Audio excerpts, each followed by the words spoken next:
अस्सलाम वालेकुम स्टूडेंट्स, उम्मीद है कि आप सब खैरियत से होंगे। आज का जो आपका कंप्यूटर साइंस के chapter number 1 problem solving steps का टॉपिक है 1.3 article number 1.32 role of algorithms in problem solving. पीछे हमने सबसे पहले प्रॉब्लम सॉल्विंग स्टेप्स पढ़े थे, फिर हमने फ्लो चार्ट के बारे में पढ़ा था, फिर फ्लो चार्ट के सिम्बल्स पढ़े थे, फिर हमने उसकी कुछ एग्जांपल्स को डिस्कस किया था। उसके बाद हमने टॉपिक शुरू किया था एल्गोरिथम का। तो एल्गोरिथम किसे कहते हैं? एल्गोरिथम कहते हैं set of steps of finite set कि कुछ चीज़ें हैं जिनको सॉल्व करने के लिए हम स्टेप वाइज चलते हैं, उसको एल्गोरिथम कहते हैं। जिसको रिटर्न फॉर्म में लिखा है उसको एल्गोरिथम कहते हैं। जैसे फॉर एग्जांपल एक एग्जांपल हमने पढ़ी थी कि हमने चाय बनानी है, उसके लिए सबसे पहले क्या करना पड़ेगा, हमें कैटल लेना पड़ेगा। फिर हमें क्या करना पड़ेगा, फायर जलाना पड़ेगा, आग जलानी पड़ेगी। फिर हमें उसके अंदर पानी डालना पड़ेगा। फिर उस कैटल को आग के ऊपर रखना होगा, उसके अंदर शुगर और मिल्क ऐड करना होगा और उसको बॉयल होने देंगे।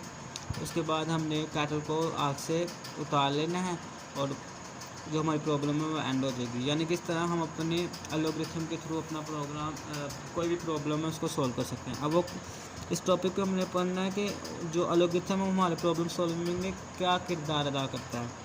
सबसे पहले भी an algorithm has a vital role in problem solving as it provide step by step guide to the problem solver. के जो एल्गोरिथम है वो एक बहुत ही अहम किरदार अदा करता है प्रॉब्लम सॉल्विंग में, क्योंकि ये अपने प्रॉब्लम सॉल्वर को स्टेप बाय स्टेप प्रॉब्लम से गाइड करता है।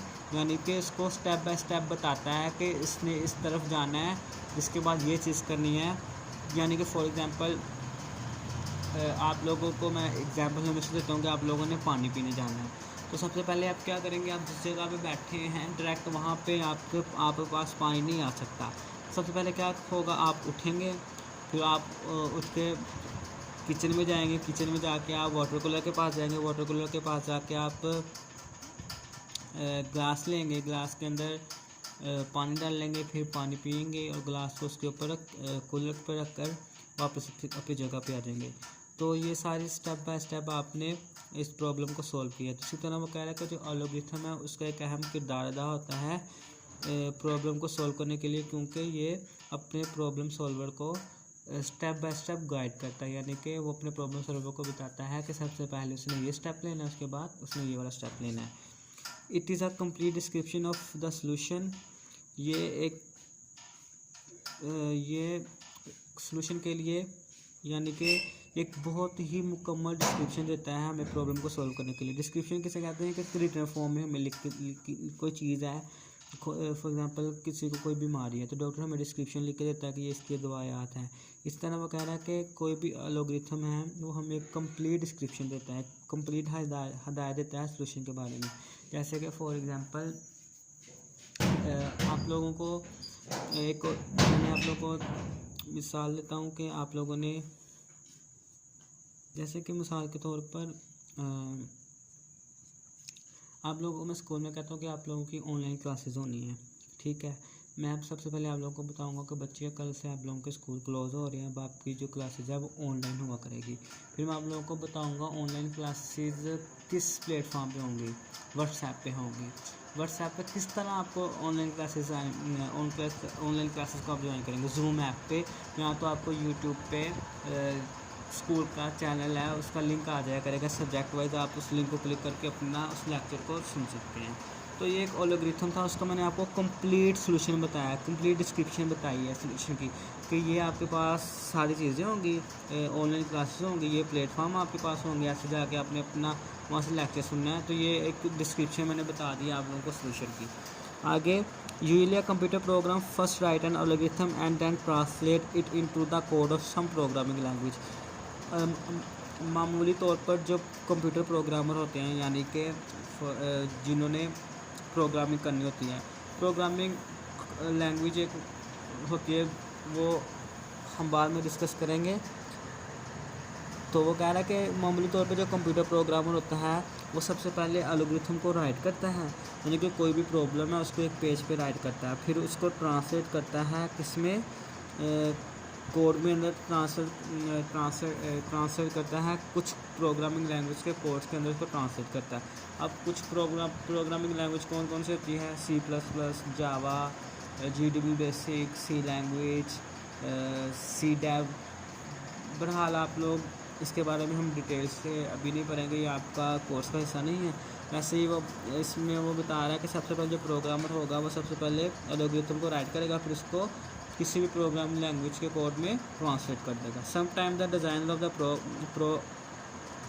The program first makes a flow chart to solve a problem and code the flow chart in algorithm. वो कहना है कि सबसे पहले जो डिज़ाइनर होगा वो उस प्रोग्राम का फ्लो चार्ट बनाएगा उस प्रॉब्लम को सॉल्व करने के लिए। जैसे फॉर एग्जाम्पल मैंने आप लोगों को पहले बताया था कि एक सीन है जिसमें पहाड़ है, स्नोफॉल हो रही है, बारिश हो रही है, हवाएं चल रही हैं, तो उसको मैं लिखने के बजाय अगर मैं उसकी तस्वीरी शक्ल बनाऊंगा ना तो आपको फ़ौरन वो इमेज आपके जहन में आ जाएगा कि हाँ ये इस जगह पे ये हो रहा है, क्योंकि जो तस्वीर होती है वो लफ्ज़ों से ज़्यादा ऊंचा बोलती है।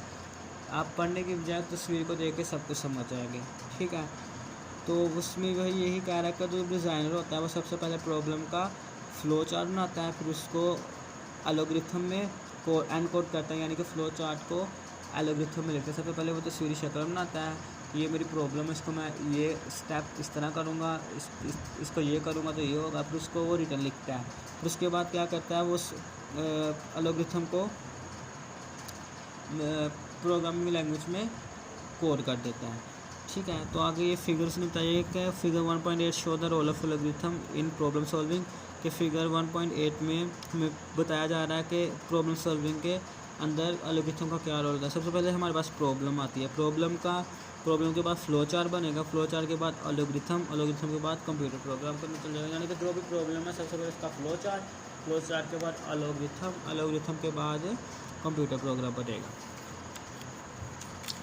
आगे जो आपका टॉपिक है वो है फॉर्मूलेशन ऑफ एन एल्गोरिथम, कि हमने एल्गोरिथम की फॉर्मूलेशन किस तरह करनी है। There are different notations keywords to write an algorithm, we use the notation present in table 1.2 to write an algorithm.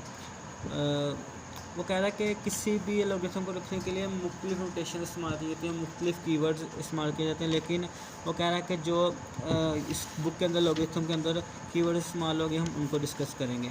सबसे पहले नोटेशन कौन सी है, start. It is the starting point of an algorithm, every algorithm must have one starting entry point. वो कह रहा है कि ये जो स्टार्ट नोटेशन है ये एल्गोरिथम का स्टार्टिंग पॉइंट होगा।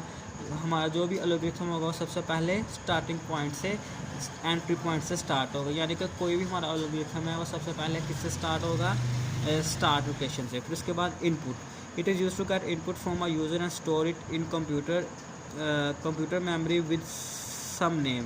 वो कह रहा है सबसे पहले जो हमारा एल्गोरिथम है वो स्टार्ट से स्टार्ट होगा, फिर इनपुट, दूसरी नोटेशन कौन सी होगी, इनपुट होगी। इनपुट किस लिए इस्तेमाल होगी, ये यूज़र से किसी भी यूज़र से कोई भी नंबर लेने के लिए इस्तेमाल होगी, और इस नंबर को वो कंप्यूटर की मेमोरी में स्टोर कर दिएगा किसी ना किसी नाम से। फॉर एग्जांपल के प्री 9th क्लास है, इसने मुझे इनपुट दी है, कोई भी नंबर दिया, फॉर एग्जांपल 54 नंबर मुझे इनपुट दिया गया। अब मैंने इसको कंप्यूटर में सेव करना है, इसको मैं किस नाम से सेव करूँगा, प्री 9th क्लास के नाम से इसको मैं सेव कर दूँगा।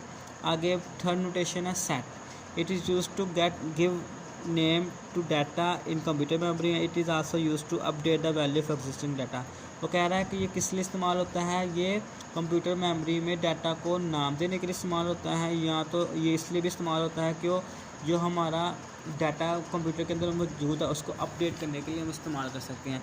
यानी कि फॉर एग्जांपल कंप्यूटर की कोई भी मेमोरी, उसके अंदर कोई भी डाटा पड़ा हुआ है, डाटा कैसे कहते हैं, data is a collection of raw figures, raw material figures के कोई भी पिक्चर्स वगैरह होती हैं हमारी, कोई भी टेक्स्ट हो, उसको डाटा कहते हैं, किसी भी फॉर्म में वो हो सकता है, ठीक है। वो कह रहा है कि सबसे पहले ये सेट है, ये किस लिए इस्तेमाल होता है, ये कंप्यूटर मेमोरी में जो डाटा होता है उसके नेम के लिए इस्तेमाल होता है।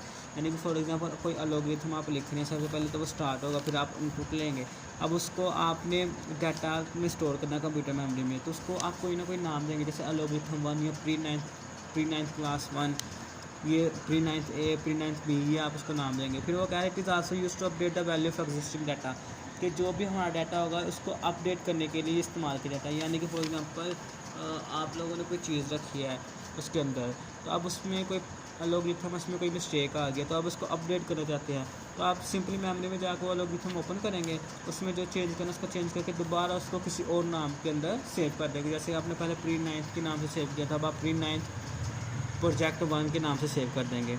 आगे है if else, it is use to check the condition. ये किस लिए इस्तेमाल होता है? ये कंडीशन को चेक करने के लिए इस्तेमाल होता है। मिसाल के तौर पे the condition like if A less than B, a condition a condition is evaluated as true और फॉल्स। मिसाल के तौर पर वो कह रहा है कि ए बी से बड़ा है, या ए जो बी से बड़ा है, या ए छोटा है बी से। मैंने आपको एक सारा से इसकी एग्जांपल देता हूँ इफ़ एल्स की, कि आप किसी भी वेबसाइट पे जाते हो, वहाँ पे आप अपना ईमेल और पासवर्ड एंटर करते हो, तो वहाँ पे सबसे पहले आप ईमेल लिखते हो, पासवर्ड लिखते हो।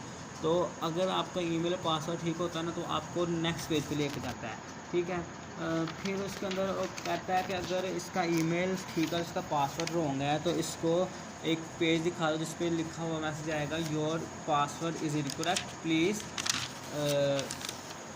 एंटर द करेक्ट पासवर्ड, ठीक है। इसी तरह ये इफ़ एल्स इस्तेमाल होती है कि अगर तो कोई चीज़ ट्रू है, जैसे for example A greater than B है, ए मेरे पास 5 है और बी मेरे पास 4 है, तो 5 4 से बड़ा होता है ना, तो यस 5 4 से बड़ा होता है, तो इसमें क्या होगा, अगर 5 4 से बड़ा होगा तो इसको ट्रू कर दो, अगर 5 4 से बड़ा नहीं है तो इसको फॉल्स कर दो। इस चीज़ के लिए इफ़ एल्स इस्तेमाल किया जाता है। आगे है go to, it is use to transfer control to a certain step of algorithm, it is usually required in loops. ये क्या करता है, ये हमारे जो स्टेप्स को होता है उसको कंट्रोल करता है, उसके ट्रांसफॉर्म को कंट्रोल करता है, ट्रांसफ़र को कंट्रोल करता है। जैसे कि फ्लो लेंस फ्लो चार्ट के अंदर वो उनको कंट्रोल करता है, इसके फ्लो को इसके अंदर गो टू जो है वो इसके फ्लो को कंट्रोल करेगा। It is usually required in loops, ये लूप्स के लिए इस्तेमाल होता है। लूप किसे कहते हैं कि एक चीज़ का बार बार चलना, ठीक है। Output, it is use to display value, output क्या है कि ये हमारी स्क्रीन पे जो भी एल्गोरिथम होगा उसकी वैल्यू को डिस्प्ले करवाएगा। Stop, it is the determination point of algorithm, जो स्टॉप होगा वो एल्गोरिथम का सबसे एंड वाला पॉइंट होगा, उस पर हमारा जो एल्गोरिथम है वो ख़त्म हो जाएगा। आज का ये हमारा टॉपिक था। अगर आप लोगों को इसमें कोई भी मसला वगैरह होगा तो आप लोग मुझसे पूछ सकते हैं। आपने ये दोनों चीज़ें अपनी नोटबुक पे राइट करनी है और उसको याद भी करना है। अल्लाह हाफिज़।